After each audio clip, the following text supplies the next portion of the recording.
আজকে অফিসে একটা ব্যাচেলার পার্টি হবে। আসলে আজকে যারা এখানে খাওয়া দাওয়া করবে সবাই কোনো না কোনো কারণে, কেউ চাকরির কারণে, কেউ বউ বাপের বাড়ি চলে যাওয়ার কারণে সবাই ব্যাচেলার। তো আমরা একটা মুরগি নিয়ে এসেছি এবং মুরগিটাকে সুন্দর করে পরিষ্কার করে সেদ্ধ করতে দিলাম। দেখা যাক আজকে নতুন একটা আইটেম করব।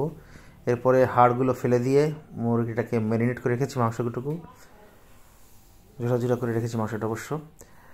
আর এখানে আজকে তরিকুল আর মামুন পেঁয়াজ মরিচ কাটাতে খুব ব্যস্ত। পেঁয়াজটাকে প্রথমে একটু হালকা করে ভেজে নিচ্ছি।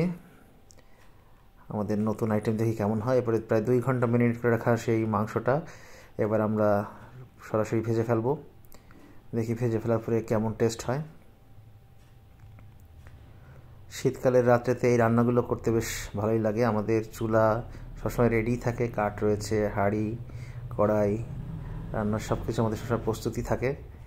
সন্ধ্যার পরে পার্টি হয়। আমাদের নতুন একজন অতিথি আছে, মুরগির হাড়গুলো সব সেই খেয়েছে, এখন সে রেস্টে আছে।